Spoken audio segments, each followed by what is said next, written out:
വിഴിഞ്ഞം അന്താരാഷ്ട്ര തുറമുഖത്തിന്റെ ആ പദ്ധതിയുമായി ബന്ധപ്പെട്ട് കോടിക്കണക്കിന് രൂപയുടെ തട്ടിപ്പ് നടന്നതായുള്ള വാർത്തകൾ കഴിഞ്ഞ ദിവസം പുറത്തു വന്നിരുന്നു. വളരെ ഗുരുതരമായ സാമ്പത്തിക തട്ടിപ്പിനുള്ള ഒരു ശ്രമമാണ് നടത്തിയത്. തട്ടിപ്പ് നടത്തിക്കഴിഞ്ഞു. വ്യാജരേഖകൾ ഉണ്ടാക്കി. വിഴിഞ്ഞം പോർട്ട് MD ആയിരുന്ന ദിവ്യ S. അയ്യർ IAS വ്യാജ ഒപ്പുവരെ ഇട്ടാണ് ഈ തട്ടിപ്പ് നടത്തിയത് എന്നാണ് മനസ്സിലാകുന്നത്. വിഴിഞ്ഞം സീപോർട്ട് ലിമിറ്റഡ് CEO പരാതിയിൽ മലപ്പുറം താഴത്തങ്ങാടി സ്വദേശി കരിവാറ്റ് വീട്ടിൽ PT സമാനുൽ ഫാരിസ് എന്ന വ്യക്തിക്കെതിരെയാണ് ഇപ്പോൾ തിരുവനന്തപുരത്ത് തമ്പാനൂർ പോലീസ് കേസെടുത്തിരിക്കുന്നത്. പ്രതി ഒളിവിലാണ്.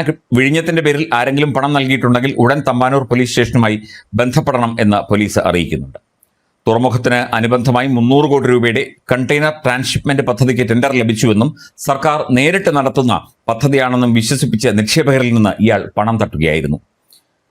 ദിവ്യ S. അയ്യരുടെ വ്യാജ ഒപ്പ് ഉപയോഗിച്ചാണ് കൃത്രിമ രേഖകൾ ഇയാൾ ഉണ്ടാക്കിയത്. വ്യാജരേഖകൾ നിക്ഷേപകരെ കാണിച്ചായിരുന്നു തട്ടിപ്പ്. കൊച്ചിയിലെ ഒരു നടി ഉൾപ്പെടെ ഇരയായി, ഈ തട്ടിപ്പിന് ഇരയായി എന്ന് രേഖകൾ പറയുന്നു.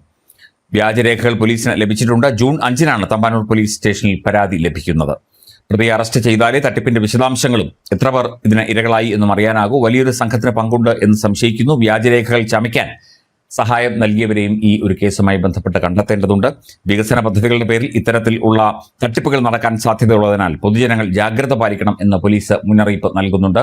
ഇത്തരത്തിൽ പല രീതിയിൽ, അതായത് സർക്കാർ പദ്ധതിയിലൊക്കെ തന്നെ പണം നിക്ഷേപിക്കാം, നിങ്ങൾക്ക് ഇരട്ടിയായി കിട്ടും, അല്ലെങ്കിൽ നിങ്ങൾക്ക് അതുമായി ബന്ധപ്പെട്ട് ലാഭവിഹിതം കിട്ടും എന്നൊക്കെ പറഞ്ഞ് ആദ്യം ഒരു 5 ലക്ഷം രൂപ ഇടുക, അല്ലെങ്കിൽ ആദ്യം കുറച്ച് പണം അടയ്ക്കുക, അതിനുശേഷം അത് 1 വർഷം കഴിയുമ്പോൾ ആ പദ്ധതിയുടെ ലാഭം ആയിട്ട് ഇരട്ടിയോ ഇരട്ടിയിലധികമോ ഒക്കെ കിട്ടും എന്ന് പറഞ്ഞുകൊണ്ട് പലതരത്തിൽ ആളുകൾ നിങ്ങളെ സമീപിച്ചേക്കാം. എല്ലാവരും ജാഗ്രതയോടെ ഇരിക്കണം.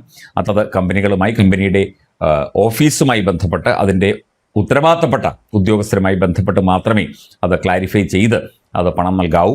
അത്തരത്തിൽ ഈ സബ് കോൺട്രാക്റ്റും ഒക്കെ പിടിച്ചിട്ട് ഈ രീതിയിൽ സബ് കോൺട്രാക്ടിന്റെ ഒരു വ്യാജരേഖയുണ്ടാക്കിയിട്ട് ഞാൻ സബ് കോൺട്രാക്ട് പിടിച്ചിരിക്കുന്നു, ട്രാൻസ്ഷിപ്മെന്റ് അല്ലെങ്കിൽ കാർഗോ അല്ലെങ്കിൽ ലോജിസ്റ്റിക്സ് അല്ലെങ്കിൽ വാഹന ഗതാഗതം, അപ്പം അതിൽ ഫണ്ട് നിക്ഷേപിക്കുകയാണെങ്കിൽ അത് 1 വർഷം കഴിയുമ്പോൾ 4 ഇരട്ടിയായിട്ടും 5 ഇരട്ടിയായിട്ടും ഒക്കെ നിങ്ങൾക്ക് തിരികെ ലഭിക്കും എന്ന് പറഞ്ഞുകൊണ്ടൊക്കെ തന്നെ പലരും ജനങ്ങളെ സമീപിച്ചേക്കാം. അതിനുള്ള സാധ്യതകൾ ഇപ്പോഴും ഉണ്ട്.